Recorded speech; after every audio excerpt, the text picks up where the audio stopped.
Sup mga katropa face, it's my Karak. For today's video guys, grabe. Nakakuha tayo ng PS5 kagabi. So shoutout sa nagbenta sa akin ito. Grabe, marami akong tinanong sa kanya kasi halos lahat nagtatanong kaya sila ng mga firmware version. So ang hinahanap ko kasing firmware version 4.51 pababa.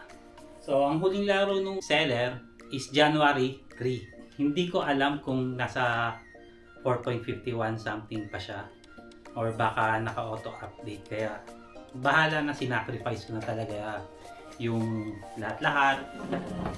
Kung hindi naman siya 4.51, okay lang naman din, pero much better talaga 4.51 kasi ang bagong balita kasi dito guys, pwede nang ma-jailbreak ang PS5.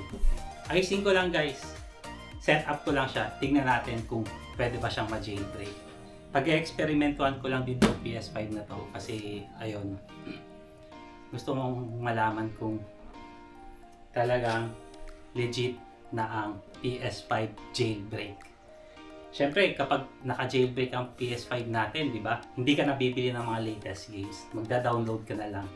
So, yun lang naman ang pinaka-the best sa mga PlayStation. So, ayusin ko lang, set up ko lang. Balikan ko kayo. A few minutes later. So guys, this is it, the moment of truth. Ayan o. Ito na yung PS5 na set up ko na. Grabe o. Yung ano niya, yung plastic niya nakalagay pa talaga dito. Sabi sa akin ng may-ari, 3 months pa lang daw sa kanya ito.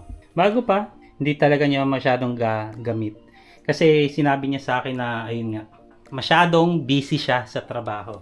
So ito na, open na natin. I-check lang natin guys dito kung ano yung firmware version na nakuha ko. Sana at least 4.51 or pababa na ano natin nakuha na. So dito natin malalaman kung paano nyo isa-search yung firmware version ng PS5 ninyo. Punta lang kayo sa system storage, system software, tsaka console information. Lalapit ko nga para makita ninyo. Ayan. Nakita nyo yung system software. Ayan. 23.2.8. Ibig sabihin yan yung huling update niya. Okay? Paano nyo malalaman? Ang swerte ko guys. Basta ang swerte ko. Paano ninyo malalaman yung system software niya? Ito siya, di ba? So, dito tayo pupunta. Yan.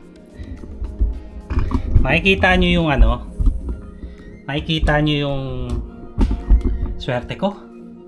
Eto, wag nyo tong papansinin, tong tatlong number na to. Ang nakuha ko 40.00. So mababa, hindi 4.51. Swerte natin. Ibig sabihin yan 4.00. Eh di nasa 4.51 pababa ako, ma-jailbreak ko siya. Eto, papansinin nyo ha, after nito. Huwag nyo itong pansinin. Eto, papansinin nyo. 40.00 ang nakuha ko. So, pwede ko siyang i-jailbreak guys. Sa next vlog ko, step by step, tuturo ko sa inyo guys kung paano i-jailbreak ang PS5. Sa ngayon, medyo pagod kasi ako kaya so far wala pa kasi akong mga games. Walang free games siya nung nabili ko kagabi. Medyo marami pa akong gagawin bukas.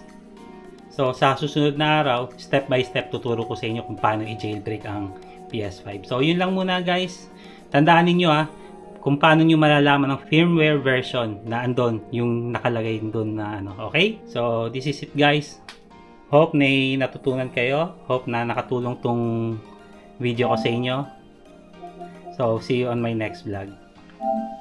Peace out. Bye.